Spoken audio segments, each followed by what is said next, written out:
Mani Tambali Niobi, du monsieur le président du conseil départemental de Bunkiling, le directeur général de la Poste, monsieur Mohamed Djeidje. Toftalji, les honorables. Wax na ko fi Cheikh Andoram waaye am na naxe tuuti ci suuf ñu ngi leen di nuyu di leen gërëm te dañu leen di gunge te fépp fu ngeen bëgg a egg da ngeen fay egg bu soobee yàlla. Et bu loolu weesoo damay ne l'homme nit fi nga xam ne Aliou nag moom jaar sama làmmiñ parce que tukulóor laa bëggoon wax pulaar waaye bàyyi leen ma wax ko tuuti bii comme woni mo ngandantama mo wanma kaɓaɗa fof forage uji c'est le président Macky Sall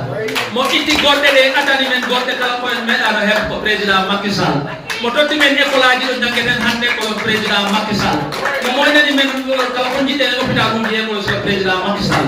kono 2024 ala ko problème soɗade men ɓe président Macky Sall kala mo ngandantama 2024 Macky Sall woni candidat ma mbiɗo tori sall mo fof yo e immo poppanen mo mbiyen mo de ko maɗen candidat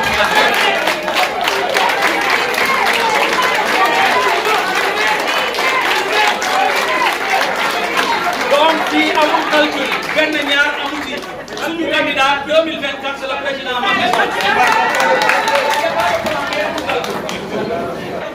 bu loolu weesoo am na ci fi wax affaire u carte d'identité dëgg la wax Sayaane Diallo sama Sayaane maire soxla ma ne noo bëgg a Macky Sall noo ko fonk boo amul carte électeur mënuloo ko dara donc lu mu wax foofu dëgg mënu ko weesu nañu toppatoo carte d'identité yi nañ ko toppatoo su fekkee bëgg nañu Macky Sall am lu ëpp lu mu amoon ci kaw loolu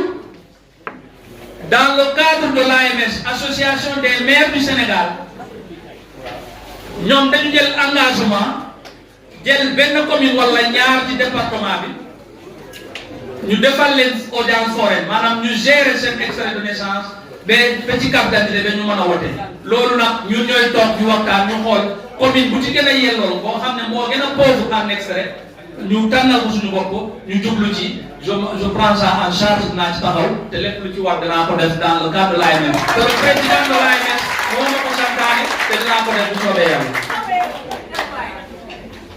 defe naa ces temps-ci suñu maire yi dégg ngeen benn information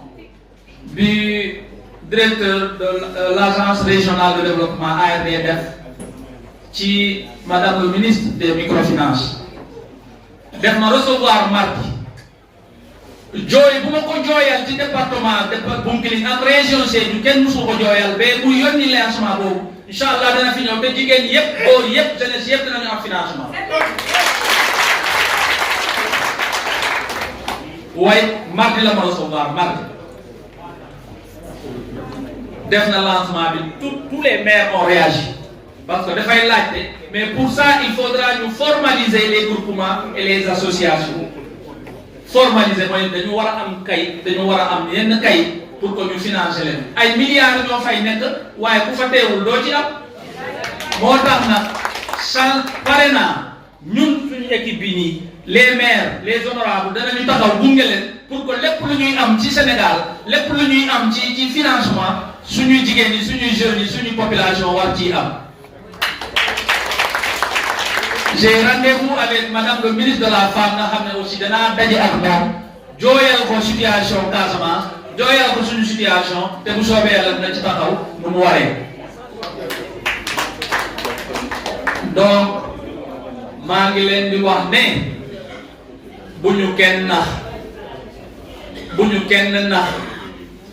le 22 pour la mobilisation am na fi ñoo xam ne. wax nañu mobilisation defe naa tey su ñuy wax mobilisation ci département de Bounkiling fan la ñuy xool su ñuy wax mobilisation ci département de Bounkiling fan la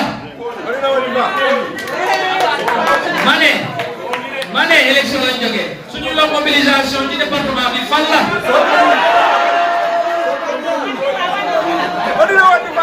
alors xam nañu Kabada moom alors donc man li may ragal mooy jour 22 dama ragal ne ñun suñu jàkka yi ak suñu juma kenn du fa des ndax dañuy indi xale yi indi jigéen yi indi paa yi kenn du des incha allah tout le Kabada sera mobilisé pour dire le président Macky Sall